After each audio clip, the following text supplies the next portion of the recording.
KBC में करोड़पति पति। सूरज के जीवन का एक ही फंडा था कि मेहनत तो गधा भी करता है, घर बैठे जो कमाए समझदार वही होता है।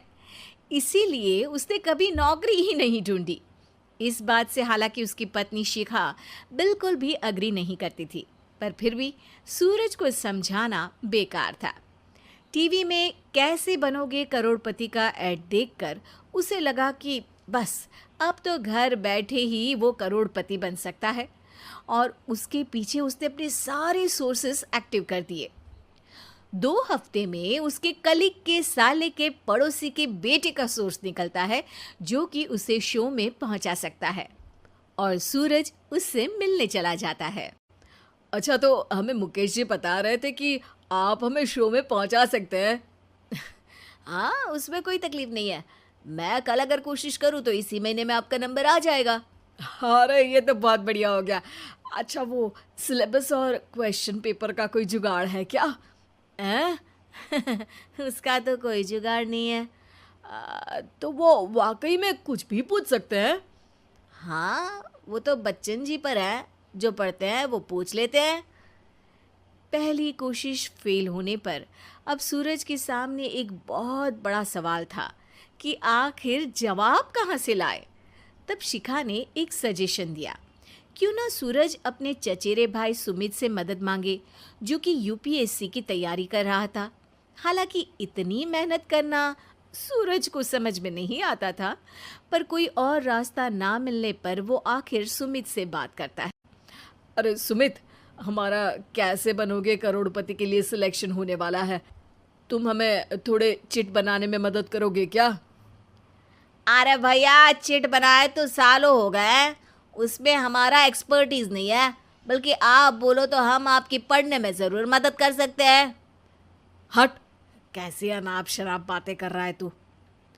सूरज ने सुमित को मना तो कर दिया था, पर तैयारी करने के सिवाय कोई चारा उसे दिख भी नहीं रहा था। खासकर जब 12 के पेपर लीक करने के एक्सपर्ट शुक्ला जो भी हाथ जोड़ लेते हैं। आखिर सूरज को सुमित के पास जाना ही पड़ा, और उसने सुमित और शिखा से वादा किया कि वो बहुत मेहनत करेगा।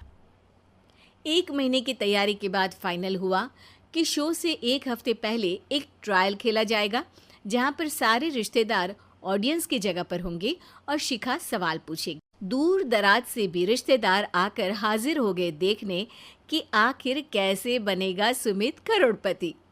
सब कुछ सेट था, और इतने में सूरज आकर अपना स्पीच देता है। ये 1 महीना मेरे लिए आसान नहीं था, पर अपने भाई सुमित और अपनी पत्नी शिखा की मदद से मैं इतनी दूर पहुंच पाया हूँ। मेरे मम्मी पापा के आशीर्वाद ने भी बहुत साथ दिया है मेरा। मैं उम्मीद करता हूँ कि आज के शो में आप लोगों को बहुत मज़ा आएगा। साक्षी पहला सवाल पूछती है और पूरे कमरे में सन्नाटा छा जाता है। इंडिया में कितने स्टेट्स हैं? 3, सॉलिड, लिक्विड और गैस। अरे रुकिए, तो ऑप्शंस तो देने दीजिए। इतने में 5वीं कक्षा का चिंटू बोल उठता है। अरे क्या मामा, आप तो पहले सवाल पर ही आउट हो गए। अरे बेटा, पहला सवाल तो ट्रायल होता है ना। अरे तुम अब देखना। देखने जैसी बात तो थी ही। सूरज को इतना शांत किसी ने नहीं देखा था। कभी कभी तो लगता था मानो सूरज आंख खोलकर ही सो गया हो। मामा जल्दी करो प्लीज, कल सुबह पनवेल भी तो निकलना है। अरे हट, कंसंट्रेट करने दे मुझे। 3 सवाल में 3 लाइफलाइन खत्म हो चुकी थी, और अब चौथे सवाल पर भी सूरज का मौन नहीं टूटा। पर सूरज अभी भी हार मानने को तैयार नहीं था। उधर हर कोई सूरज को छोड़ सुमित को देख रहे थे। आखिर सुमित ने ही तो पढ़ाया था सूरज को। गजब बेइज्जती है यार। अरे बेटा, तो बाप का, दादा का, भाई का, सबका नाम बुड़वाएगा। अरे 3 लाइफलाइन ले ली तो भी तेरा कुछ नहीं होना है। अरे कोई इतनी बात करता है क्या शो पर? अरे बेटा, शो पर तेरे जैसे भी तो नहीं आते ना। सूरज की ये जंग आखिर 1 घंटे बाद 5वें सवाल पर खत्म हो गई, जब उसने इंडिया के नेशनल बर्ड का नाम कहा, कौवा। अरे बेटा, मजा तो बहुत आया, बस थोड़ा टाइम पर खत्म होता तो आनंद भी आ जाता। ताने बारिश के बूंदों की तरह बरस रहे थे और सूरज को भी समझ आ रहा था कि ये करोड़पति बनना शायद उसके बस के बाहर की बात है। पर वो आखिर ये बात मान कैसे लेता? वो सख्त लौंडा जो ठहरा, उसने सोचा कि बेइज्जती तो हो ही चुकी है, पर अगर मैं हार नहीं मानूं तो शायद कुछ हो सकता है। शिखा, तुम देखना, असली शो में आग लगा दूंगा, आग। करोड़पति बनूंगा मैं। हाँ, सब्जियां खत्म हो गई है घर पे, ले आओ। पहले पति बन जाओ, फिर करोड़पति बनना। अरे गजब बेइज्जती है यार। बेटा, अभी तो घर पर ही हुई है, 1 हफ्ते में तो तुम देश के सामने करवा कर आओगे। वैसे जब टीवी पर जाओ ना तो बस अपने मम्मी का ही नाम लेना, ठीक है? कोई पूछे तो बोलना कि पापा नहीं है मेरे।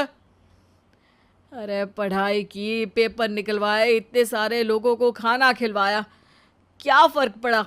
इसीलिए मैं कहता हूँ कि मेहनत तो गधा भी करता है, घर बैठे जो कमाए वही सिकंदर। लेकिन मामा, गधे भी जानते हैं कि हमारा राष्ट्रीय पक्षी मोर है।